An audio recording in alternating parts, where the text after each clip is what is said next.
capítulo 12, versículo 12 de Hebreus. Vou ler esse texto para nós, juntos depois orar a Deus, meditando antes. Portanto, tornai a levantar as mãos cansadas e os joelhos desconjuntados, e fazei veredas direitas para os vossos pés, para que o que manqueja se não desvie inteiramente, antes seja sarado. Segui a paz com todos e a santificação, sem a qual ninguém verá o Senhor, tendo cuidado de que ninguém se prive da graça de Deus, e de que nenhuma raiz de amargura brotando vos perturbe, e por ela muitos se contaminem. Ninguém seja fornicário ou profano como Esaú, que por um manjar vendeu o seu direito de primogenitura, porque bem sabeis que, querendo ele ainda depois herdar a bênção, foi rejeitado, porque não achou lugar de arrependimento, ainda que com lágrimas o buscou. Porque não chegastes ao monte palpável, aceso em fogo, e à escuridão e às trevas e à tempestade, e ao zunido da trombeta, e à voz das palavras, a qual os que a ouviram pediram que se lhe não falasse mais, porque não podiam suportar o que se lhe mandava. Se até um animal tocar o monte, será apedrejado.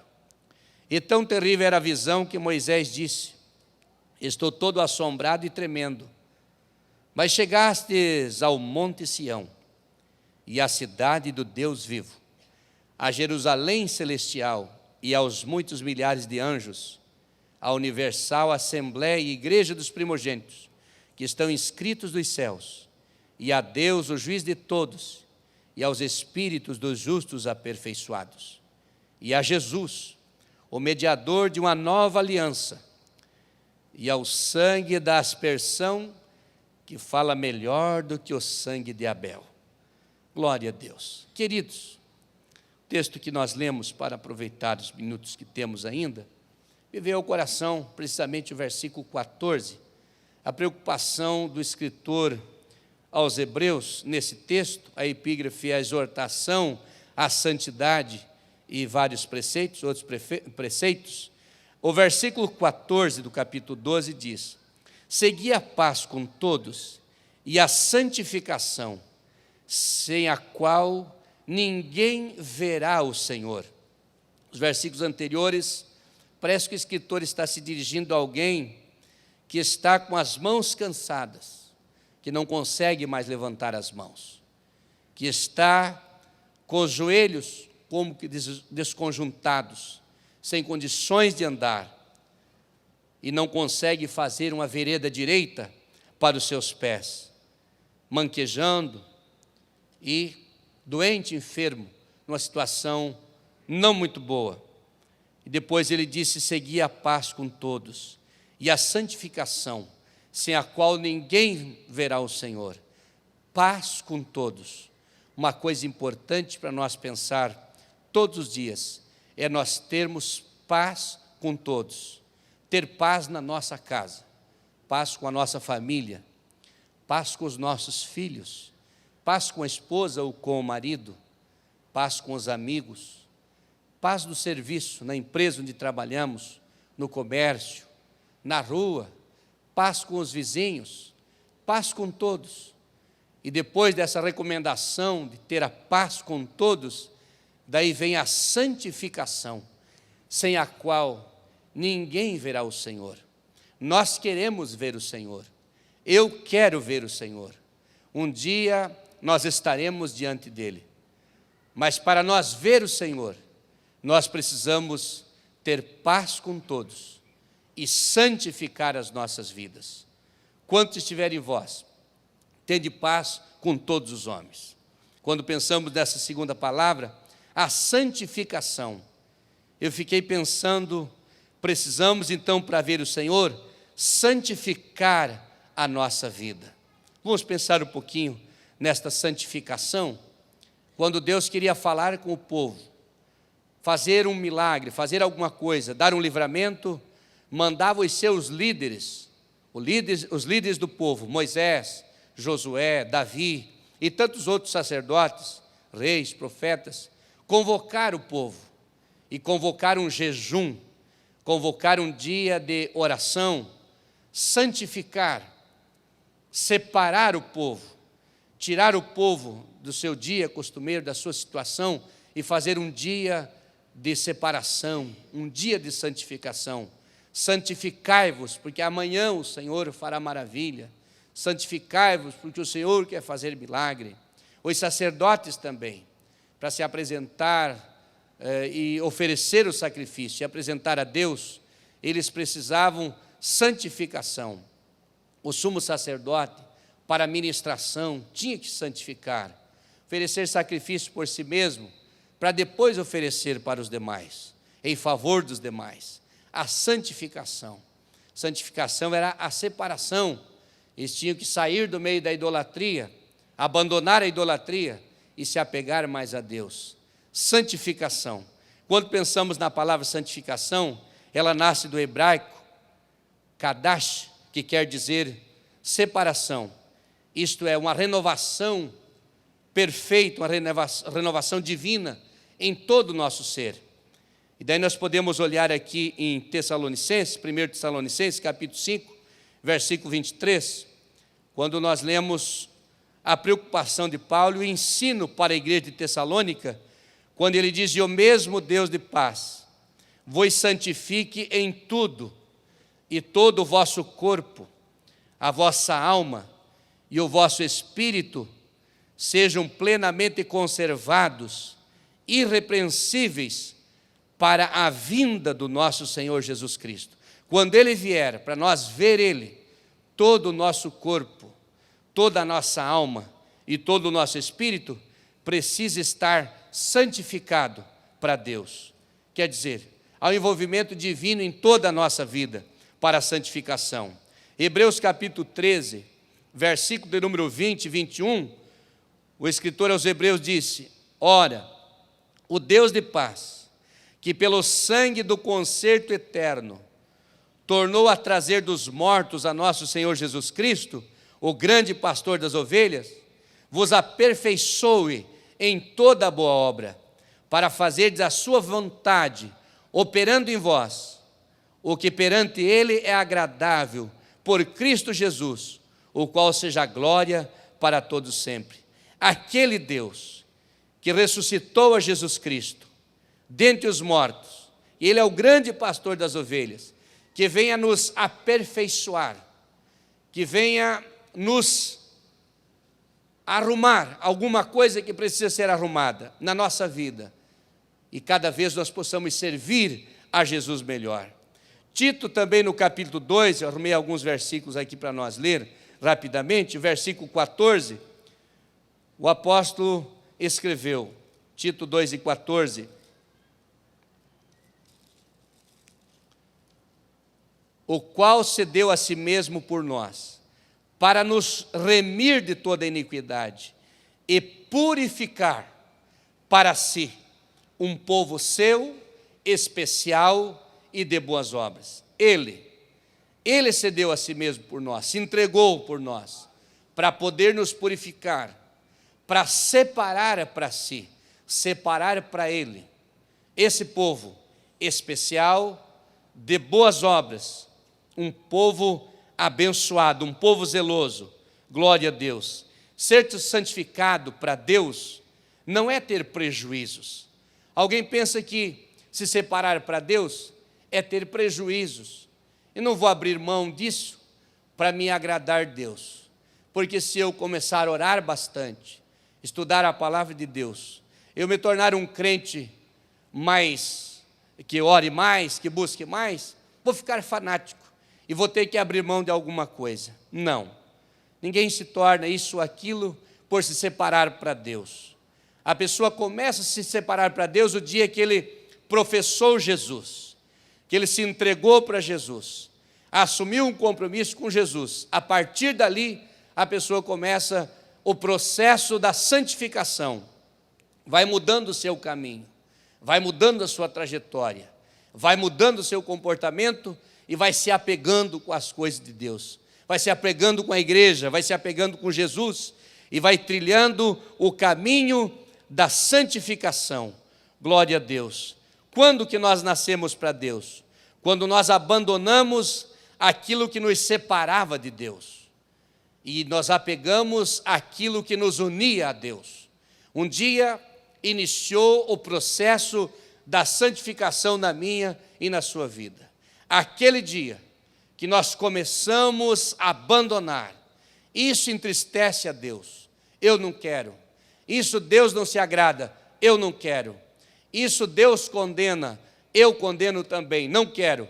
A partir daquele dia, as coisas velhas foram ficando para trás e nós fomos nos apegando nas coisas de Deus, nas coisas sagradas, e vamos nos distanciando daquilo que é do mundo, daquilo que não pertence a Deus. Glória a Jesus. Quando nós olhamos na Bíblia, 1 Coríntios capítulo 1, versículo 2, as Escrituras chamam os cristãos de santos, e o objetivo é diferenciar do homem velho. 1 Coríntios capítulo 1, versículo 1, nós podemos ler aqui, o apóstolo São Paulo escrevendo aos irmãos ali da cidade de Corinto, para aquela igreja, que foi uma das grandes igrejas, versículo 2 ele diz: a igreja de Deus que está em Corinto, aos santificados em Cristo, chamados santos, com todos que em todo lugar invocam o nome do nosso Senhor, Jesus Cristo, Senhor deles e nosso. Veja, a igreja em Corinto, aos santificados, chamados santos, de todos os lugares onde invocam o seu nome. A igreja, os cristãos, são chamados de santos. O cristianismo é algo maravilhoso, porque quando nos apegamos a Cristo, então começamos esse processo de santificação. O crente que serve a Deus, ele não está livre do pecado. Serve a Jesus, está no caminho da santificação, mas surgem coisas na sua trajetória, surgem empecilhos na sua vida, e alguns caem.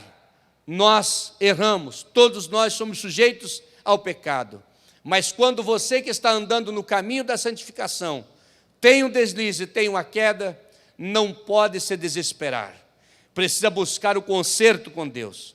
Veja 1 João capítulo 1 e o versículo 8, primeira epístola do apóstolo São João, aqui um pouquinho antes de Apocalipse, para você ver esse versículo que consola o coração daquele que está buscando servir a Deus de verdade. Veja só, capítulo de número 1, versículo de número 8, diz: se dissermos que não temos pecado, enganamo-nos a nós mesmos, e não há verdade em nós. Se confessarmos os nossos pecados, Ele é fiel e justo para nos perdoar os pecados e nos purificar de toda injustiça.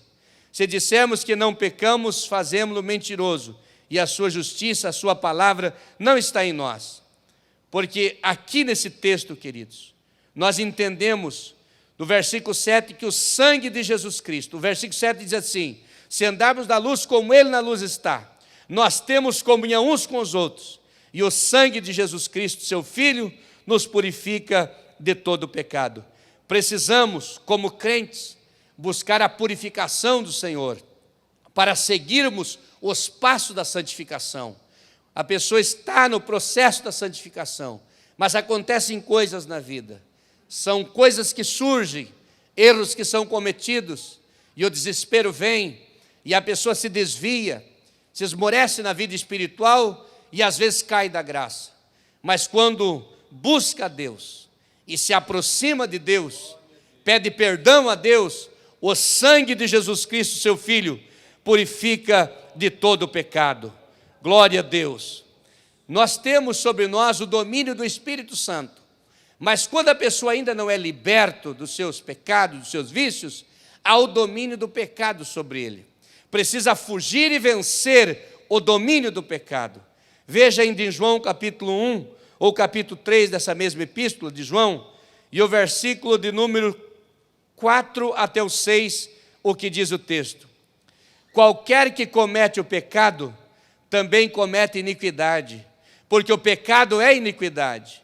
E bem sabeis que ele se manifestou para tirar os nossos pecados, e nele não há pecado. Qualquer que permanece nele não peca. Qualquer que peca não o viu, nem o conheceu. Veja só, meus amados irmãos, quando nós saímos do domínio do pecado, então nós abandonamos o pecado, porque o pecado não tem mais governo sobre nós. Eu citei um culto aqui, o capítulo 7 da carta de Paulo aos Romanos, quando Paulo está numa batalha entre a carne e o espírito. Ele quer fazer o bem, mas não consegue. E o mal que ele não quer, ele persegue. E ele se torna uma pessoa escravo de sentimentos, escravo de tentações. Mas ele vai para a oração. Ele vai confiando em Deus. E vai vencendo, e sai vitorioso, porque ele está no processo da santificação. Aquele crente que o irmão é hoje, e que eu sou hoje, amanhã, o ano que vem, daqui 10 anos, nós seremos crentes melhores. Alguns, com o passar dos anos, vão se estragando, vão se emperrando em um conceito, às vezes até errado, e se cria ou nem se cria, e fica no envelhecimento precoce e anão. Mas quando nós buscamos a Deus, conforme vai passando o tempo, nós vamos acertando a nossa vida, e vamos ficando mais crente. E o caminho da santificação é um caminho maravilhoso. Você não aceita aquilo que você faz errado. Nós não aceitamos. Alguns é a ira. Batalhei muito contra isso. Pessoa irada, desequilibrada, perde um amigo, fere uma pessoa amada. E em poucos minutos perde uma amizade que fez há anos, porque a ira, a revolta, aquele impulso estraga a amizade.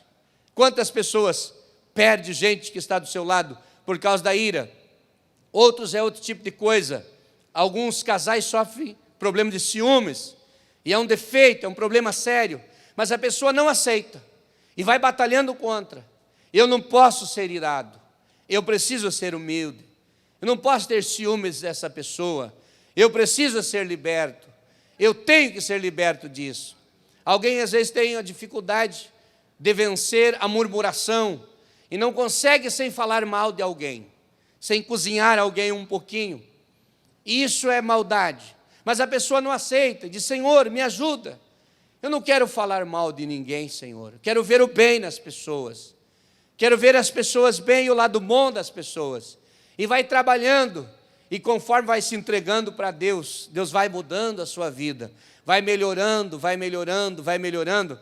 se tornando um crente saudável, um crente tranquilo, um crente seguro, um crente sem tribulação, porque o Senhor vai santificando a sua vida, vai purificando a sua vida.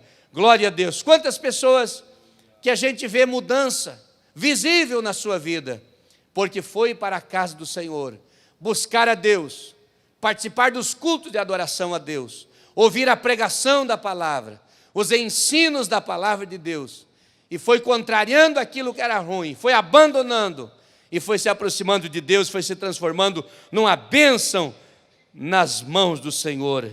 Glória a Deus. Quem está promovendo a santificação na minha vida e na sua vida? É o Senhor Deus, é a pessoa do Espírito Santo. Ele vai promovendo, Ele vai fazendo esse processo. Ele tem os seus estágios também, e eu citei aqui algumas coisas. Ele trabalha na nossa emoção. Em primeiro lugar, santifica a nossa emoção. Tem um versículo de 1 Pedro capítulo 2, e versículo de número 11, que nós podemos ler aqui, bem pertinho também do Evangelho de João, capítulo 2, versículo 11, que diz assim o texto. 1 Pedro 2 e 11. Amados, peço-vos como a peregrinos e forasteiros, que vos abstenhais das concupiscências carnais, que combatem contra a alma, que estão trabalhando nas emoções, aquele sentimento, aquela concupiscência carnal. Amados, o apóstolo está dizendo: fuja disso, vença isso, domine as emoções. O intelecto, Romanos capítulo 12, versículo 2, nós temos um versículo muito importante também para ler, dentro desse processo de santificação. Eu vou ler já aqui também para os irmãos, junto com os irmãos. E não vos conformeis com esse mundo, mas transformai-vos pela renovação do vosso entendimento, para que experimenteis qual seja a boa, agradável e perfeita vontade de Deus. Não vos conformeis com esse mundo, transformai-vos pela renovação do vosso entendimento. Deus trabalha nas emoções, mas também trabalha no intelecto. Isso é realmente os estágios da santificação. Na nossa vontade, Filipenses capítulo 2 e o versículo de número 13, nós temos um versículo também aqui, Filipenses 2 e 13, já vou ler aqui rapidamente, porque esses versículos são muito importantes para todos nós. Diz o texto sagrado a seguinte palavra: Deus é o que opera em vós, tanto o querer como o efetuar, segundo a sua boa vontade. Então a vontade, Deus opera na vontade dele sobre a nossa vontade. Mas também Deus trabalha no Espírito. Lá em 1 Coríntios 7,34, Deus trabalha no corpo, conforme 2 Coríntios 7,1. Deus trabalha, e nós podemos ver a vontade divina prevalecendo sobre nós. Há uns 3 estágios, pelo menos, da santificação. O primeiro estágio é instantâneo. Há pessoas que têm um encontro tão real com Deus, que na mesma hora são libertos. Já oramos por pessoas bêbados, que no momento da oração receberam a libertação instantânea, foram libertos. Pessoas que tinham outro tipo de problemas, vícios, foram libertos na hora. Existe também a fase progressiva, que vai crescendo nesse estágio da purificação, da santificação, vai melhorando a cada dia, vai se purificando a cada dia, até que chegue na plenitude, como varão perfeito, aprovado no dia de Jesus Cristo. Glória a Deus. Santificação, meus irmãos, é diferente de justificação. A justificação indica o que Cristo fez por nós. Aquilo que Ele fez por nós, Ele nos justificou, nos tornou justo. Ele trocou a nossa roupagem, trocou nosso vestido, lavou as nossas vestes, modificou as nossas vestes de condenação e nos deu as vestes da justificação. Mas é diferente de santificação, porque santificação indica aquilo que Cristo fez em nós, enquanto a justificação é que Ele fez por nós, a santificação é que Ele fez em nós, dentro de nós. Nós podemos ler alguns textos em Efésios capítulo 4, veja, na justificação o que Ele fez por nós. 4 de Efésios 17 até o versículo de número, vamos ler aqui uns 5 ou 6 versículos aqui. Capítulo 4, versículo 17 de Efésios, diz o texto: E digo isso e testifico no Senhor, para que não andeis mais como andam também os outros gentios, na vaidade do seu sentido, entenebrecidos no entendimento, separados da vida de Deus, pela ignorância que há neles, pela dureza do seu coração, os quais, havendo perdido todo o sentimento, se entregaram a dissolução, para com avidez cometerem toda impureza.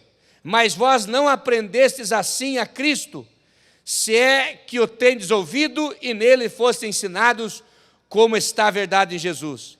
Que quanto ao trato passado, vos despojeis do velho homem, que se corrompe pela concupiscência do engano, e vos renoveis no espírito do vosso sentido, e vos revistais do novo homem, que segundo Deus é criado em verdadeira justiça e santidade. Veja só, é uma troca de roupagem. A justificação tira a roupagem de condenação e nos dá a roupagem da justiça. Mas a santificação está em Ezequiel capítulo 36 e o versículo de número 26. Ezequiel 36 e 26. Veja o que diz esse texto bíblico.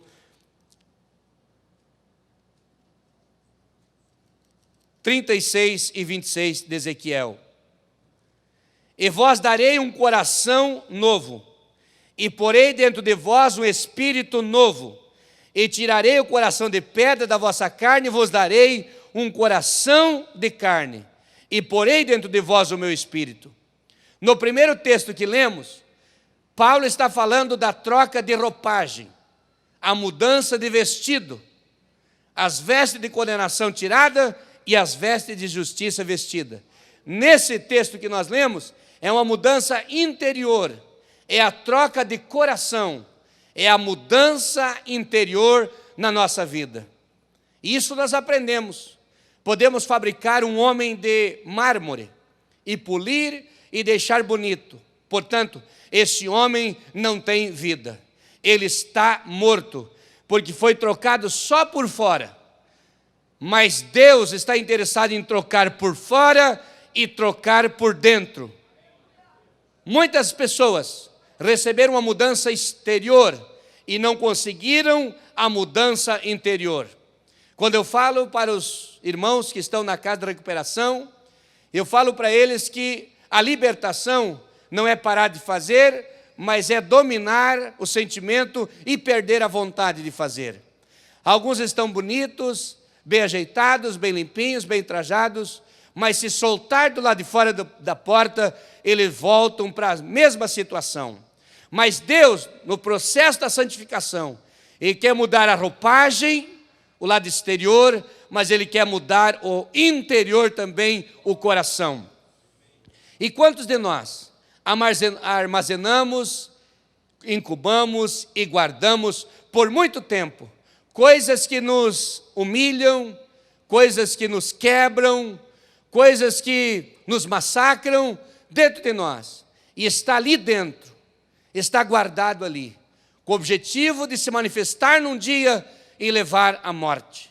Mas quando Deus coloca a mão no coração e transforma o coração, muda a vida, o processo da santificação vai crescendo cada vez mais. Glória a Deus. Esta é a mudança de coração, a mudança de caráter. A justificação, ela é completa, é diferente de santificação, porque justificação é igual para todos. Deus justifica todos os ímpios. Se arrependeu, Ele justifica. O processo da santificação é progressivo, porque numa pessoa cresce mais e noutra diminui mais.